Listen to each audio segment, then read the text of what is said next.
Top 5 news this week, March 14 to 21. Number 5, umabot na sa 60 pesos to $1 earlier this week. All-time low yon para sa pera natin. So anong implikasyon nito? Well, since hindi ako economist, I will cite Rappler's go-to economist, ang UP Assistant Professor na si JC Punong Bayan. Sabi niya, this is more of a psychological threshold. Matagal na kasing just below 60 pesos to $1 ang exchange rate. So in terms of economic impact, hairline lang itong latest na pagbabago. Mas nagugulantang lang kasi tayo kapag tumatawid ng round number yung palitan. For example, nasa 25 pesos to $1 nung una ako nagkamalay around the late 1980s. Then over the years, naalala ko yung mga balita nung umaabot ng 30, and then 40, and then 50 pesos yung exchange rate. Wow, parang spaghetti. Pababa ng pababa ang value ng peso. So, the important question is, bakit patuloy na humihina ang Philippine peso? And does it mean na humihina rin yung ekonomiya natin when this happens? Sabi ni Punong Bayan, a weakening currency does not necessarily mean a weakening economy. But, in the case of the Philippines, yes, mahina ang lagay ng ekonomiya natin ngayon. This latest downtrend is largely attributed to the Middle East war. Kasi we import 98% of our fuel from there at dolyar ang ipinambabayad natin. So pag tumataas ang presyuhan doon, dehado tayo. Another thing is, mas nag-i-import tayo ng mga bagay-bagay kaysa nag-i-export. So that means more dollars are going out of our system than are coming in.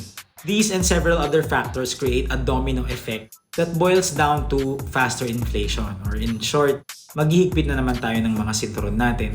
So it's not so much the number 60 that's concerning. Sintomas siya ng mas malawak na kakulangan ng ekonomiya natin. Number 4, si US President Donald Trump nagbiro tungkol sa Pearl Harbor habang katabi niya si Japanese Prime Minister Sanae Takaichi sa White House. So ito yung video courtesy of Reuters via CNN. In Europe and Asia, like Japan, about the war before attacking We Iran. didn't tell anybody about it because we wanted surprise. Who knows better about surprise than Japan? Okay? Why didn't you tell me about Pearl Harbor? Okay? Kita sa mukha ni Takaichi na na-awkwardan siya dun sa mga sinabi ni Trump. Okay, so a bit of history. It was Japan's surprise attack on Pearl Harbor sa Hawaii noong December 7, 1941 that made the US join World War II. It was an extremely bitter moment sa relasyon ng US at Japan, of course. And it took a lot of political maturity and the atom bombs dropped on Hiroshima and Nagasaki para magkaayos ang dalawang bansa after the war. Now, Trump jokes about it, pero more than 2,000 of his own people died in the Pearl Harbor attack. Incidentally, Trump's words about his own war in the Middle East have been confusing. Ni ayaw nga niya tawaging war, operation or excursion lang ang tawag niya doon. Pati dun sa tanong kung magko-commit na ba siya ng ground troops para lumaban sa Iran, malabo yung sagot niya. I'm not putting troops anywhere, sabi niya sa isang reporter. Sabay dagdag, if I were, I certainly wouldn't tell you. Ano po ba talaga, sir? Experts say paraan daw niya yon to keep his options open.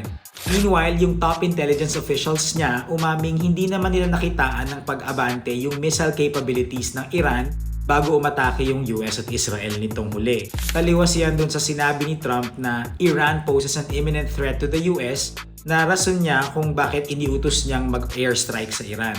Sinabi rin ni Trump several days into the war na panalo na raw sila. Well, the war is actually escalating and is involving more areas in the Middle East. Number 3, inacknowledge ng hari ng Espanya yung mga pang-aabuso ng kanyang bansa sa mga colonies nito noong 16th hanggang 18th centuries. Bumisita kasi si King Felipe VI ng Spain sa isang exhibit sa Madrid tungkol sa indigenous women ng Mexico. Dito, sinabi niya na habang layo ng batas ng Spain noon na pangalagaan daw ang mga sinakop nila, yung totoo, nagkaroon ng maraming pang-aabuso. Rare admission yan. Never pa nag-issue ng formal apology ang Spain sa former colonies nila, kabilang doon ng Pilipinas. Forced labor, pangangamkam ng lupain, karahasan, pagmamalupit. In short, inapi at inalipusta nila ang mga nasasakupan nila noon. 5 continents ang sakop ng Spain at the time, kasama na ang Central at Latin America tapos Pilipinas dito sa Southeast Asia. In fact, sa tukayo ni Felipe VI nanggaling ang pangalang Filipinas. Galing yan kay Felipe II o Felipe II. So sabi ngayon ni King Felipe VI, we can't feel proud, but we must learn from this within its context without too much moralizing. Matagal nang may tension sa pagitan ng Mexico at Spain. Noong 2019, nang hingi ng apology si Mexican President Andres Manuel Lopez Obrador, pero inisnab siya ng Spain. The next Mexican President, si Claudia Sheinbaum, hindi in-invite si King Felipe VI sa inauguration niya. At nagtampo naman ang Spain doon. Tayo naman sa Pilipinas, malaking bahagi ng kasaysayan at kultura natin ay pamana ng 333 years under Spanish rule. In fact, para kay National Artist for Literature Nick Joaquin, the Spanish colonial experience was mainly what formed and defined us as a nation. Sa ilalim ng Spain, sumibol ang national hero at idol natin na si Jose Rizal. Yung masterpieces niyang Noli Me Tangere at El Filibusterismo. At higit sa lahat, yung revolusyon ng 1896. Of course, bilang pag-aaklas sa pananakop ng mga Kastila. Still, amigos para siempre o friends forever ang turing ng gobyerno natin sa Spain. Unlike Mexico, we haven't been demanding an apology for past wrongs. Mukhang talent yata talaga natin mga Pilipino ang mag-move on na lang, ano? Number 2, exclusive mula sa Rappler. Nakopo ng kapatid ni Health Undersecretary Glenn Matthew Bagao ang 141 million pesos worth of health infrastructure projects. Halos isang taon pa lang sa Health Department si Bagao, pero 5 multi-million peso projects ang na-corner ng kapatid niyang si Ernie.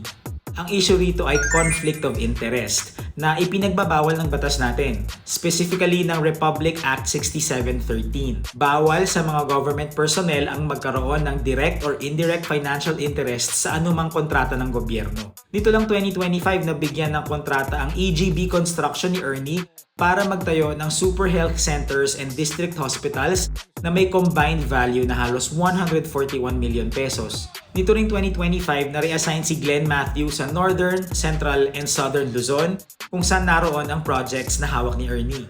Noong 2024, ginawaran si Bagao ng Presidential Lingkod Bayan Award. Favorite yarn?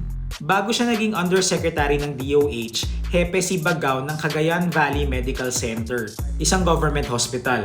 Noong Cagayan era ni Glenn Matthew, 6 na kontrata ang napasakamay ng EGB mula sa DPWH para magtayo ng health facilities worth 408 million pesos. Ironically, si President Marcos ang unang naglagay sa EGB sa spotlight.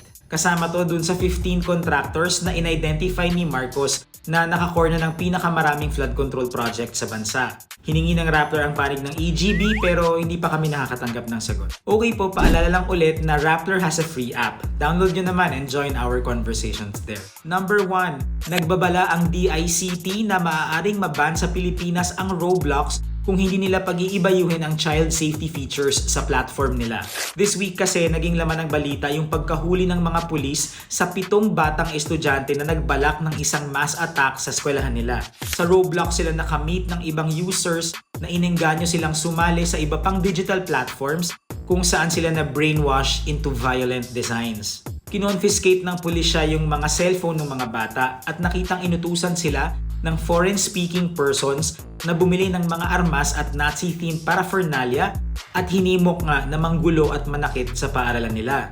In case you're wondering, Roblox is a highly customizable online game kung saan pwede mag-create ang players ng avatars nila at ng virtual worlds na gagalawan nila. Pwede ka rin kumonekta sa ibang players doon at bumuo ng communities. Sabi ng Global Network on Extremism and Technology o GNET, nasa 100 million ang daily active users ng Roblox. Higit sa kalahati sa kanila ay wala pang 16 years old at 20% ay wala pang 9 years old. Ang problema, dumadami ang instances na na-expose at nahihimok ang mga bata doon towards violent extremism or even what GNET calls a nihilistic violence subculture. Ang ibig sabihin nun ay violence for violence's sake. Yung wala lang, gusto lang talaga nilang makapanakit ng kapwa o makapaminsala sa lipunan.